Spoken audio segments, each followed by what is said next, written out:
Guys lava বর্তমান কিন্তু serious হয়ে কাজ করছে। পরপর খুবই দ্রুত মানে 2 মাসের মধ্যে চারটি ফোন লঞ্চ করে ফেলেছে। শুধু লঞ্চই করে যাচ্ছে না, তারা কোয়ালিটির দিকেও নজর দিয়েছে। এগুলো অবশ্য ব্লেজ সিরিজের ফোন ছিল। আজ চলে এসেছি প্লে সিরিজের লাভা প্লে আলট্রাকে নিয়ে। ভাইরে ভাই, দাম কিন্তু একদমই হাতের নাগালে, বাট অফার করছে ডায়মেনসিটি এর powerful chip, AMOLED display, powerful storage, সব মিলিয়ে চমৎকার একটা স্মার্টফোন লঞ্চ করেছে লাভা। হ্যাঁ, কিছু ক্ষেত্রে কিন্তু আছে, তাই আশা করব শেষ পর্যন্ত সাথে থাকবেন। তো চলুন শুরু করা যাক আজকের ভিডিওটি। তো ওকে, ডিজাইনের ব্যাপারটা দেখতেই পাচ্ছেন। এখানে খুব বেশি ডিজাইন বা খুব বেশি টেক্সচার দেখতে পাবেন না, দেখতে বেশ সিম্পল। ক্যামেরা মডেলটা কিছুটা অদ্ভুত বলা যায়, না একদম স্কোয়ার না একদম সার্কুলার, আবার একদম ক্যামেরা মডেলের এড জুড়ে ক্যামেরা সম্পর্কে লেখা রয়েছে। ফ্ল্যাট সাইড এবং ওভারঅল ভালোই লাগছে দেখতে। এটার ওয়েটের কথা বললে বেশ লাইট, কারণ এটার ওজন 181 গ্রামের কাছাকাছি, আর থিকনেস মাত্র 7.8 মিলিমিটার। আর যদি এটার পোর্টস এবং বাটন নিয়ে বলি, বটমে দেখতে পাচ্ছেন 3.5 mm জ্যাকটা রয়েছে, চমৎকার ব্যাপার। এছাড়া এখানে mic, USB type C port এবং একটি স্পিকার গ্রিল রয়েছে। রাইট হ্যান্ড সাইডে পেয়ে যাবেন power button and volume rocker. ভেবেছিলাম এটা সাইড মাউন্টেড ফিঙ্গারপ্রিন্ট হবে, না, স্ক্যানারটি ডিসপ্লেতে রয়েছে, ভালো লাগলো। উপরে নয়েজ ক্যান্সেলিং মাইক রয়েছে, সাথে পাচ্ছেন আরো একটি স্পিকার গ্রিল, মানে এই ফোনে স্টোরেজ স্পিকার, চমৎকার। আর লেফট সাইডে ক্লিন রাখার পরিবর্তে সিম কার্ড ট্রে রয়েছে, যেখানে থাকবে হাইব্রিড সিম কার্ড স্লট। আর প্রোটেকশন হিসাবে কিন্তু IP64 এর রেটিং পাচ্ছেন, যেটা পানি আর ধুলাবালি থেকে ফোনটিকে রক্ষা করবে। অলরাইট, যদি এটা ডিসপ্লে নিয়ে বলি, 6.67 ইঞ্চের FHD plus AMOLED display, 900 nits এর ব্রাইটনেস HB মোডে এবং 1000 নিটস এর পিক ব্রাইটনেস। বাট কথা হলো ডিসপ্লেটি দেখতে কিন্তু খুবই সুন্দর। অটো ড্রপ নচের মতো এখানে কিছুই নেই। বেজেল গুলো দেখে দেখেন খুবই পাতলা, এমনকি এটা চিন, সেটা ভাই প্রাইস হিসাবে চিন্তা করলে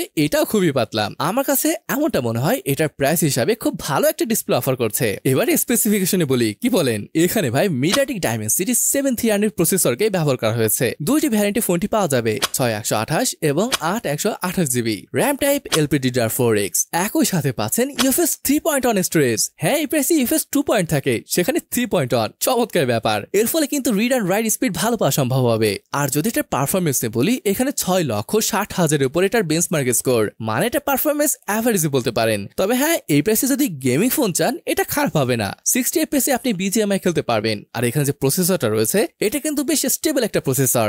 আর এমন একটা ফাস্ট UFS 3.1 স্টোরেজ থাকায় অ্যাপ ওপেন ক্লোজে বেশ মজা আসবে। এছাড়া এখানে গেমিং বুস্টার মোডও রয়েছে, যেটা আপনার গেমিং টাইমে অনেক বেশি হেল্প করবে। 5000 mAh এর ব্যাটারি পাচ্ছেন। অবশ্য বর্তমান দুনিয়ায় এটা খুবই কমন হতে পারে, বুঝেনি তো। বর্তমান তো 7000 mAh এর ব্যাটারি ব্যবহার হওয়া শুরু হয়েছে, এই প্রাইসেও অনেকে দিচ্ছে, সাথে 33 ওয়াটের চার্জার। আর যদি চার্জিং স্পিডের কথা বলি, ওই 83 মিনিটের মতো সময় নেবে 0 থেকে 100% হতে। তবে আমার মনে হয় এখানেও কিছুটা ইমপ্রুভমেন্ট করার সুযোগ ছিল।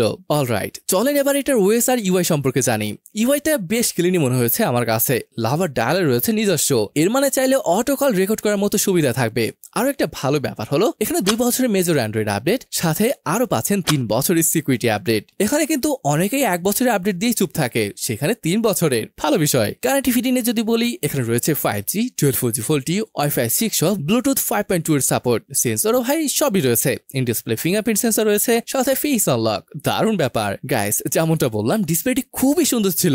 এর সাথে যদি থাকে স্টোরেজ স্পিকারের মতো ব্যাপার, তাহলে তো আর কথাই থাকে না। আর 3.5 mm জ্যাকটা তো থাকছেই, তাই এখানে মনে হয় না আপনার কোনো প্রবলেম হবে। তো চলুন এবার ক্যামেরা নিয়ে কথা বলা যাক। এখানে মেন ক্যামেরা হিসেবে ব্যবহার করা হয়েছে সনি IMX682 সেন্সর, যেটা আবার 64 মেগাপিক্সেলের। সাথে আবার পাচ্ছেন 5 মেগাপিক্সেল ম্যাক্রো। দেখুন, এটার যে প্রাইমারি সেন্সর রয়েছে, এটা কিন্তু ভালো আলো পেলে বেশ চমৎকার ফটো নিতে পারে। এটার কালার বলেন ডায়নামিক রেঞ্জ, সবগুলোই কিন্তু ভালো লাগার মতো ছিল।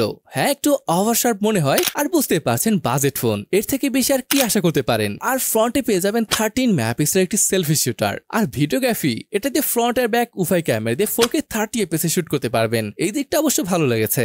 ওকে, এটার প্রাইস ইন্ডিয়ান রুপিতে 14,000, যেটা আমরা টাকায় কনভার্ট করলে পাচ্ছি 20,000 টাকার মতো। জি গাইস, এইটাই হলো সেই লাভা প্লে আলট্রার ভিডিওটি। তো কেমন লাগলো ফোনটি তা কমেন্ট করে জানাতে পারেন। তাহলে আজকের ভিডিওটি এখানে শেষ করছি, দেখা হবে পরবর্তী ভিডিওতে। ততক্ষণ পর্যন্ত ভালো থাকুন, সুস্থ থাকুন, আল্লাহ হাফেজ।